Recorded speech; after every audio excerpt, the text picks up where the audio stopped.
Hello. हां, येतोय आवाज? हां, अगं तुला हिच्या रेश्माबद्दल समजलं काय? एक्झॅक्टली मी पण मी पण अशी शॉक झाली. मी पण मला समजतच ना रेश्मा पळून गेली. हां, मी दोघा-तिघांना कन्फर्म केलं. लगेच कॉल केला मी, की खरंच रेश्मा पळाली का? खरंच रेश्मा माझं कामामध्ये लक्षच लागत नव्हतं. इथे मला काम दिलंय आणि मी इथे रेश्माची हे काढते, की रेश्मा खरंच पळून गेली आहे का? नाही अगं, नाही, नाही. ते अजून समजलं नाहीये, की कोणासोबत गेली. राजेशसोबत गेली आहे का रवीसोबत गेली? तेच एक्झॅक्टली. मला असं वाटलं, की ही ही दुसऱ्याला पळवून घेणार, ही कशी पळून गेली कोणासोबत? आणि जर जर राजेशसोबत पळून गेली असेल ना, तर भाई माझा मी वाचले. एक्झॅक्टली. तुला माहित नाही? अगं राजेशनी मग तुला माहिती आहे मे आहे ना, आता जून आहे. तर राजेशनी मला मार्चमध्ये विचारलेलं, की डॉली मला ना तू आवडतेस करून. मी बोलली काय? ह्याला कधीपासून मी आवडायला लागली? आणि ना तो मला कसा बोलला माहिती आहे, की डॉली तू ठेशनला होतीस काय गं? म्हणजे त्या दिवशी मार्चमध्ये. डॉली तू ठेशनला होतीस काय गं?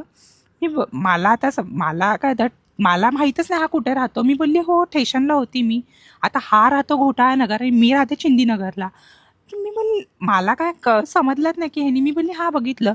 तर नंतर मला असं आत्ता मला सुचलं की अरे हे ना सगळं मला पटवायसाठी हा बोलत होता. एक्झॅक्टली. मग हा मागेच होता. 2-3 दिवस माझ्या मागे होता आणि मग मला बोलतो की चल ना आपण म्हणजे मला तू खूप आवडतेस यार असं तसं. मग मी ना अशी म्हणजे मला असं वाटलं की चल यार कोण असा चांगला भेटणार आहे म्हणून मी बोलली की ठीक आहे मी विचार करते. आणि भाई हा विचार करेपर्यंत हा दुसरीला पटवून मोकळा आणि पळून पण गेला. एक्झॅक्टली भाई साहब. नाही यार रेश्मा.